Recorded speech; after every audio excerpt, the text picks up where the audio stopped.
Salut les petits loups, ça fait longtemps que j'ai pas fait de vidéo sur l'Australie. Écoutez, on est le 16 septembre aujourd'hui, heure où je tourne 11h17. Je vais publier cette vidéo en fin d'après-midi. Comme c'est la rentrée et que je vois qu'il y a un peu plus de vues sur mes vidéos de l'Australie, je vais vous faire un peu un récap de ce que je pense important pour partir en Australie. Voilà, c'est souvent septembre, c'est un peu la période où il y a pas mal de backpackers qui partent, fin août, septembre, octobre encore. Moi, je vous encourage à partir dans ces eaux-là, c'est vraiment pas mal. Après, tout le monde arrive en même temps, tout le monde est nouveau, ça permet de se retrouver un peu avec une nouvelle promotion. Bon, première chose, il va falloir choisir votre ville de départ. Moi, j'avais voilà, grande ville, hein, du coup, c'est Perth, Darwin, Sydney, Melbourne ou bien Adélaïde encore en dernier choix. Moi, je vous conseille, enfin, ça dépend quel est votre objectif, mais moi, mon but c'était de faire de la thune je voulais être bien dans une belle ville, quoi. Donc, en vrai, tout est stylé, il y aura du taf partout, mais là où vous allez pouvoir dégager le plus gros bénéfice, ça va être si vous allez bosser en construction, si vous allez bosser en mine. Donc, il y a plus de jobs pour ce type de taf en Australie occidentale. Donc, je vous conseille d'atterrir à Perth. Qui plus est, c'est la ville la plus proche, donc c'est le billet le moins cher. Alors, d'ailleurs, deux options pour vous. Première option que j'ai faite, c'est de prendre un vol jusqu'à Bali, d'y rester un peu plus longtemps et de prendre ensuite un billet de Bali jusqu'à Perth, parce que les billets de Bali jusqu'à Perth sont vraiment très peu chers. Vous pouvez vous en sortir pour une centaine d'euros. Et pour aller à Bali, ça peut vous coûter, peut-être vous coûter seulement 400 ou 500 euros ou 600 euros. Donc voilà, évidemment, ça dépend de quand vous partez. Il y a plus de concurrence souvent en septembre, mais si vous dégagez un peu de temps devant vous et que vous partez mi-octobre, bon, voilà, c'est quand même un bon plan à faire.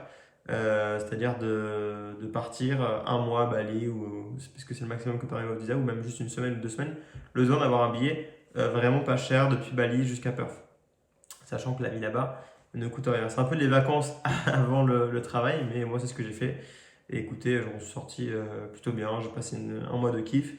J'ai dépensé pas mal d'argent, mais parce que j'ai fait de la plongée, voilà, j'ai dépensé au final 1000 euros à Bali. Donc, évidemment, c'est pas forcément pour tout le monde, ça va avoir déjà un petit peu de budget. Sinon, budget pour partir en Australie, bon, bah, c'est écrit dans votre PVT, vous devez avoir quelque chose comme 3000, oui, c'est 5000 dollars australiens, donc l'équivalent environ de 3500 euros sur mon compte bancaire. Un conseil avant d'arriver, évidemment, booker votre hostel. Mais alors, je dis booker votre hostel, mais longtemps en avance. Style 2 semaines en avance, voire 3 semaines en avance. Moi, je prévois tout dans les moments d'habitude, sauf que là, en fait, mal mon prix, parce que je me suis retrouvé à devoir aller l'hostel le plus cher, à savoir Hostel G, qui est un hostel qui coûte bonbon, qui coûte 50 euros la nuit, alors que voilà, c'est. Et le truc est quali, on va pas se mentir, mais c'est pas le meilleur endroit d'ailleurs pour rencontrer du monde. J'y suis resté une semaine le temps de pouvoir faire quelques papiers et voilà, me retourner un petit peu et essayer de trouver autre chose. Mais les hostels que je vous conseille, ça va être, j'ai fait une petite liste, le Billabong. C'est clairement le meilleur niveau qualité-prix. Ça coûte 400 dollars semaine. Voilà, c'est les prix australiens, 400 dollars semaine. Ça fait voilà, 250 euros. C'est pas si cher que ça, franchement. Vous avez le petit déjeuner compris d'ailleurs là-bas, donc c'est sympa. Franchement, vous n'avez pas acheté votre nourriture pour le petit déj, c'est cool. Vous avez le Hive, vous avez le Britannia et il y a également l'hostel le moins cher. Ça va être Ozex. Il n'y a pas beaucoup de place, mais ça fait vraiment très grande coloc. C'est plus petit qu'un hostel mais c'est très cool. Il y en a deux. Aux exp, j'écrirai en commentaire comment c'est écrit. Alors, il y en a deux. Il faut passer par, c'est pas par les schémas classiques, mais en gros, il y a une personne à contacter sur Messenger. Je vous mets aussi son contact. C'est la propriétaire des lieux et en fait, c'est ça. C'est qui gère les emplois du temps. Me semble-t-il de mémoire que les logements à la semaine, enfin, liés à la semaine dans une chambre, c'est bien sûr des chambres partagées, hein. C'est à peu près 300-350 dollars, donc c'est un peu moins cher que les autres. Et c'est pas mal aussi. Une fois que vous arrivez, il va falloir faire quelques papiers. Donc, première chose à faire, votre TFN. Donc, c'est juste un papier, c'est juste un numéro qu'il va falloir que vous demandiez sur le site officiel. Je ne sais plus ce que c'est exactement le site officiel, mais en gros, c'est juste votre numéro, on va dire, de sécu pour pouvoir vous identifier fiscalement.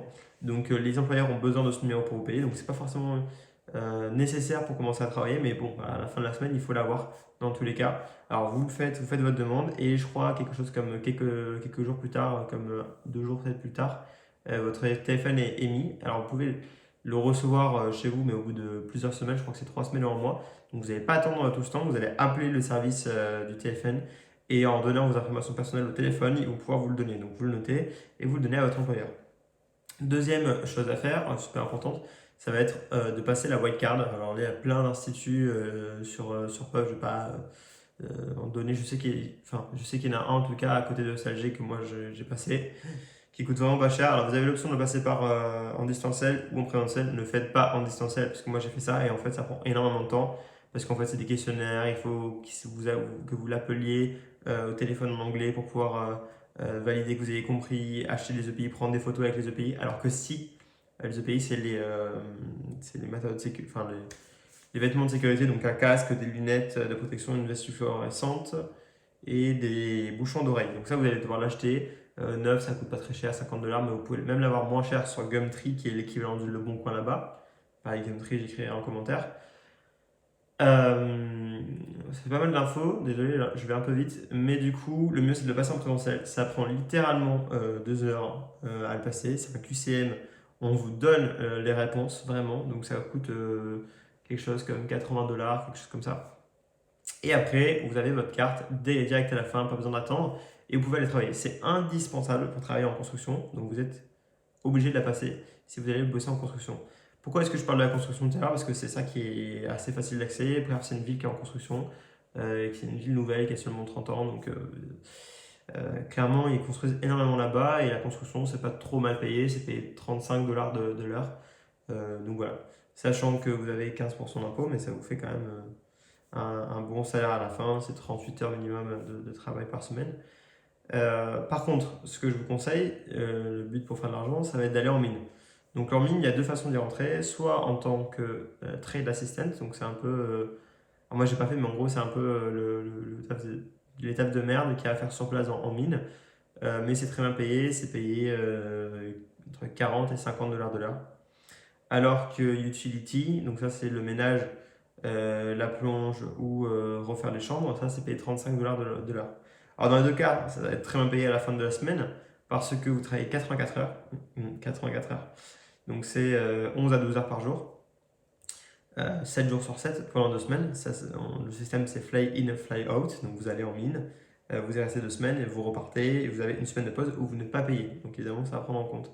Mais vous faites quand même du 1 300 € net par semaine, ce qui est beaucoup, sachant que vous n'avez pas à payer de logement ni de nourriture sur place, et évidemment vos billets d'avion non plus. Par contre, potentiellement, ils peuvent vous envoyer dans une autre ville que votre ville d'arrivée Perth, peut-être.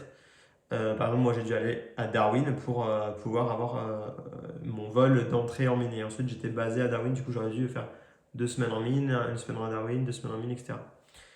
Donc voilà, pour aller en mine, du coup, il faut aller à l'agence Compass Group. Compass Group que j'écrirai également en commentaire. Ces agences-là, il y en a partout. Dans toutes les villes, à Sydney, à Melbourne, à Perth. Peut-être pas à Darwin, parce que la ville de Darwin est vraiment très petite. Mais voilà, vous allez sur place, vous demandez à faire l'entretien, vous bullshitez sur votre CV, vous dites que vous avez déjà fait de la plonge, vous dites que vous avez déjà fait du ménage dans un hôtel, vous inventez des expériences, et évidemment, bah après, ça va être aussi votre niveau d'anglais qui va jouer un peu, même si ils ont quand même l'habitude de donner la chance à tout le monde, voilà, il se peut que l'anglais passe pas. Normalement, comment ça se passe le process pour les mines? Bah, tout simplement, on va vous rappeler très rapidement normalement pour faire une visite médicale s'ils ont besoin de vous, là s'ils ont des places. Et à partir du moment où vous faites la visite médicale, c'est qu'ils vont vous prendre, il n'y a plus à s'inquiéter, c'est juste une question de temps. Entre le moment où il y a le début de la visite médicale et le moment où vous partez, effectivement, il y a longtemps qui se passe, environ 3 semaines, parce qu'ils récupèrent les tests. Ensuite, ils font peut-être une petite formation. Et ensuite, ils vous trouvent une place. Voilà, ça prend du temps. Donc, ne comptez pas sur les mines. Vous faites vos examens médicaux, vous allez voir le compas groupe et tout, pendant que vous travaillez dans un autre job, que ce soit dans un restaurant ou en construction ou autre. Euh, il faut que vous commenciez à travailler parce que l'argent s'en va très vite. 400 $ d'hostel par semaine, si vous n'allez pas au CLG, sinon là vous serez plutôt vers 80 x 7, donc vous serez plutôt à quelque chose comme 60, enfin 600 $ par semaine. Et en plus à ça, il faut rajouter bien 150, enfin 100, 150 $ 100 $ on va dire de nourriture par semaine. J'abuse un peu parce que ça dépend comment vous mangez évidemment, et si vous voulez vivre confortablement, c'est ça. Donc, n'attendez pas, il faut que vous ayez trouvé votre job en 1 à 2 semaines. Si au bout de 2 semaines, vous n'avez pas trouvé de job, c'est que je vais vous le dire, c'est que vous n'êtes pas super débrouillard. Mais bon, ça peut arriver, hein, ça peut être un coup de malchance aussi.